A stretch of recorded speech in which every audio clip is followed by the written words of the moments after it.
Basically, you guys are eating a raw diet, right? It's predominantly raw. Like where do you come down on like cooked foods? And I mean, you like beans, so you got to cook those, right? So we're not teaching a raw food diet. That's definitely not like a focus at all. I mean, I know that you've stayed clear. Like you're not labeling this. You know, you guys avoid words like vegan and raw and all that kind of stuff. I get that, you know, but I just want to kind of drill down. For sure. So we get into the nuances of both of our personal stories here. Yes, it is true. I still do follow a raw food diet. I eat lots of non-starchy vegetables, lots of greens. You've been doing this for a long time. It's been over 13 years now. Yeah. And I eat my calories come from teeth haven't fruit. fallen out. Teeth are still working just fine. Barely. And Cyrus, he's added some foods. Yeah, so I was raw for, 14 years or so. And I just decided that I wanted to start eating potatoes. So I started eating potatoes, quinoa, garbanzo beans, black beans, steamed vegetables.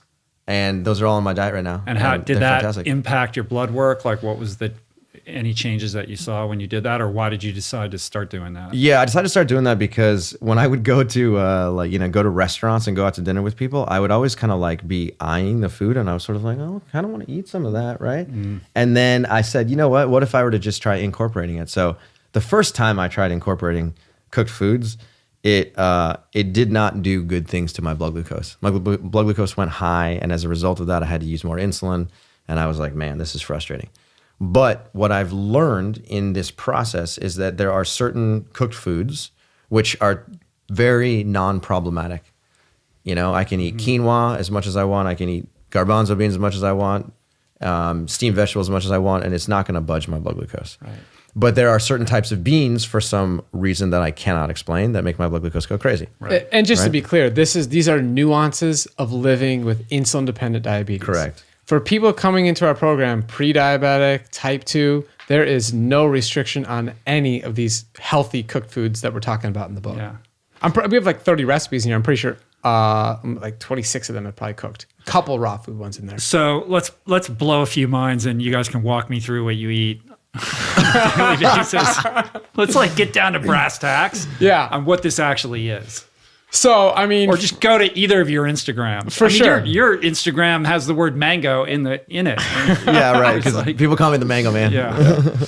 I mean, personally, I will eat for breakfast. I mean, right now, persimmons are in season. I should say, you gifted me with this beautiful fruit basket. That's some high-quality fruit there, Rich. Yeah. Okay? Thank you. Those are local-grown Valencia Pride mangoes. Very special. Hachia persimmons, they're like you gotta eat them when they're like a balloon. He won't even give me some of those fruits. Yeah, thank you. It's a great fruit. So anyways, every meal is essentially fruits and greens. And I eat 4 times a day. I have breakfast, I have lunch, I have a pre-dinner, and I have dinner. So breakfast, it's gonna be whatever fruits are in season, but a particularly calorie-dense fruit. So persimmons are much more calorie-dense than something like melons. So, we list all the foods in the book in order of calorie density. So people can use that as a tool to make sure they're staying satisfied and sticking to the program long term. And then lunch is, again, going to be another fruit-based meal. And again, if you want to blow some people's minds, I will commonly eat well over 210 grams of total carbohydrate at a lunch meal. That's my biggest meal of the day. And if you're following a ketogenic diet and you're staying to 30 grams of carbohydrate or less per day, you're eating 210 per week. So I'm eating more carbohydrate energy in one meal than a low-carb person is eating in 1 week. But here's the kicker, Rich. There's published research. People living with type 1 diabetes following a ketogenic diet will use, on average, 30 units of insulin per day. 30 grams of carbohydrate, 30 units of total insulin. It's a 1-to-1 ratio. I am eating over 700 grams of carbohydrate per day and using 27 total units. Wow. That's mind-blowing. If people really let that sink in. And that's the conversation of this whole book about maximizing insulin sensitivity or reversing insulin resistance. And the size of your lunch meal is like the size of your physical body. Pretty darn close. I used to think that I could eat, and then I hung out with Robbie, and I was like, wow, this dude can eat. There's no question about it. My pre-dinner is going to have like some blueberries, some bell peppers, some mangoes, some greens. I love arugula. I love spinach. I like specific varieties. I gifted you some Bloomsdale spinach. Yeah. Special stuff. And then dinner is a very high, vegetable-based meal. Lots of greens again. I'm lucky I live in LA. I get to have different varieties of lettuce. I can have sword lettuce, green oblas, Sierra. Like it's fun. Green peas, sugar snap peas, stuff like that. And then, of course, there's some fruit in my dinner. So I have some mangoes there, some berries, stuff like that. Cyrus.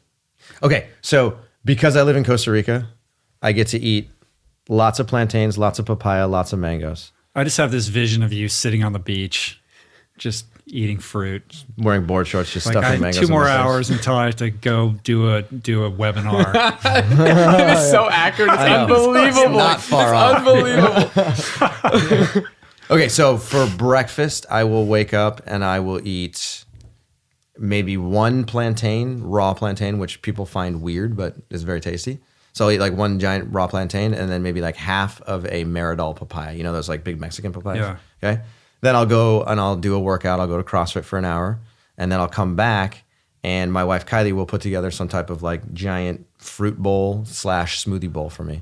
So I'll eat that and that usually contains maybe another 3 plantains plus 2 mangoes and some berries and maybe, another half of a papaya. Okay. So fruit heavy breakfast, fruit heavy second breakfast, lunch rolls around. I still eat some more fruit. Why? Because I really like it, just like Robbie. Okay. Then This whole fruit thing. Here's the thing. I gotta just like say this. The people that I know, and I know you don't characterize what you do as a fruitarian diet, but the people that I know that like are like fruitarians, quote unquote. Sure. I've never seen people more in love with what they eat. Like they just want to talk about it and like romanticize it. I'm like, what is that about? I don't understand. Like I like fruit, but it's like I'm not gonna like write poetry about it. I wish I could explain because I have the same issue. And Cyrus actually makes fun of me. He cares way less about like this particular variety and the ripeness. And I go to all these farmers markets. I don't know what to say, Rich. I just love it. It's like a Saturday Night Live skit. it really is. All right. Okay. No, but when it comes to mangoes, I'm mildly obsessed with them. And so like this fascination with like different types and different shapes and different colors and whatnot, I'm well into that. When I was living in Hawaii back in 2005 and 2006, I wanted to set the world record for eating mangoes. So I mapped out all of the mango trees on the south a part of Oahu, and I would drive by them every single day, and I would go mango hunting. And then I would had a bucket in the back of my truck, and I would just go to people's houses, and then I would pick up the fallen mangoes, and I would just eat those. Is this like a series on YouTube? Mango hunter. Right? So during that time, I was eating 23 mangoes a day on average over a 3.5 month period. And I ate 1,750 mangoes. All right. And again, I was trying to set the world record, applied to the Guinness Book. And there they said is no. a world record? Does somebody hold this? Or No. you're just... Well, I tried to set the world. I applied for the Guinness Book, and they basically said, we don't do food eating records. It promotes too much competitivism. You're going to have to go to this other organization to do it. So I said, fine. I hold the unofficial world record. We'll just state it here. How many again? So 1,750 mangoes in 3.5 months. But really what I wanted to do was set the world record for a 24-hour period.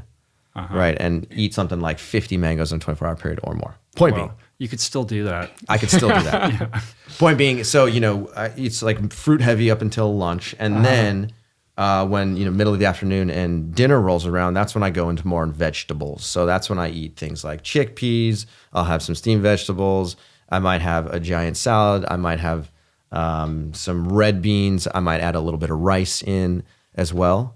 So, I used to be 100% raw, but now I'm, 70% raw.